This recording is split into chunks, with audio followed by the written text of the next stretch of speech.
m'appelle Élodie Herzé, donc je suis journaliste indépendante, ça fait à peu près 2 ans. Ma quotidien comme journaliste, pas. C'est pour un motif.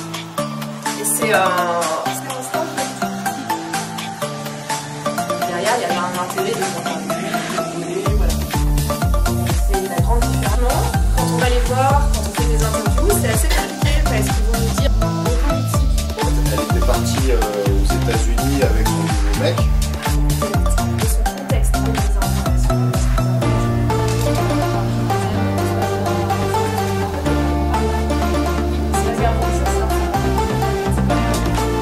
Et à relire les fautes et à faire des titres.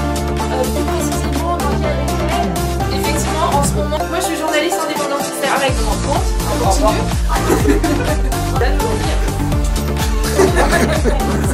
Tu voulais dire quoi avec un peu? Exactement. Alors ça, Documentaire sur les quartiers nord sur YouTube. Vous connaissez les quartiers nord ou pas? Oui. Vous avez déjà vu? c'est là, c'est pour être proche. D'ailleurs, le Figaro, ça a l'air brut, hein. À travailler ou à être journaliste. Beaucoup d'amis qui habitaient dans ce quartier-là autour de la belle équipe et on voulait y aller. En bref. Élodie, bonjour. Bonjour. Journaliste indépendante, est-ce que tu es venue voir les élèves de Rostand, à Mantes-la-Jolie?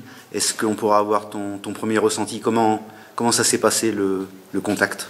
Ben, ça s'est très bien passé, ils étaient plutôt intéressés et intéressants.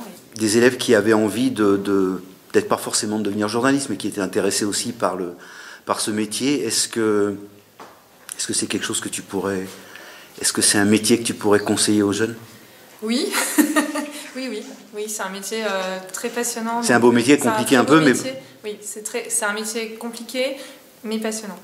Et moi, je ne me voyais pas faire un travail dans lequel je fasse 2 fois la même chose ou tout le temps la même chose.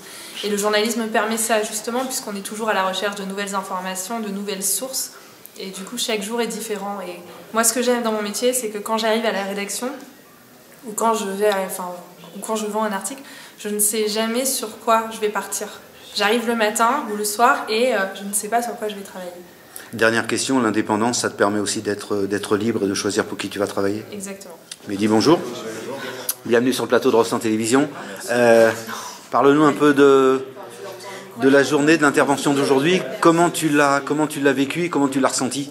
Moi je l'ai bien vécu, d'autant plus que je connaissais déjà les classes. Moi j'ai déjà travaillé avec eux, donc je connaissais un petit peu l'ambiance des différentes classes.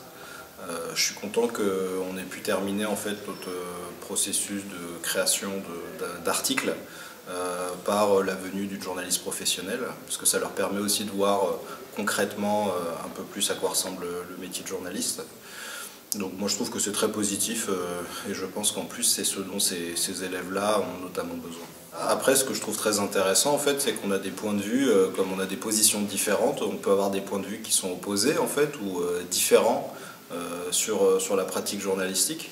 En fait, comme on n'a pas les mêmes positions et qu'on n'a pas le même parcours, mais je trouve ça très enrichissant en fait. Le problème en fait aussi du journalisme ou de la manière dont c'est traité ou de la manière dont c'est vécu par les élèves, c'est que c'est toujours des vérités partielles.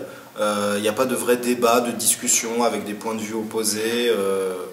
Donc moi je trouve ça très bien qu'il y ait plusieurs acteurs différents qui travaillent sur différents points de vue ou d'après différentes positions, qui puissent en fait échanger avec les élèves.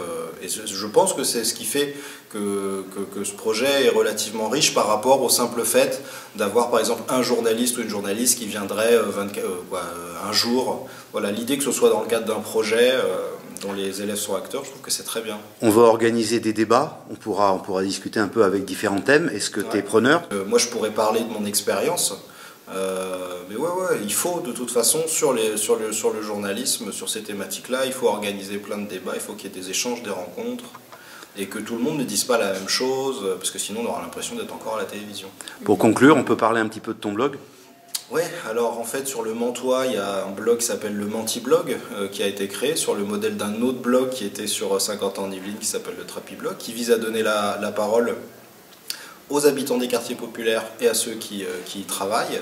Et l'idée, c'est toujours de la même manière, c'est de confronter les points de vue, de montrer des choses qu'on ne voit pas dans les médias traditionnels, et juste de donner la parole en ayant confiance dans le fait que ça fera avancer le schmilblick et le débat. Parfait, on se revoit bientôt alors. À très bientôt.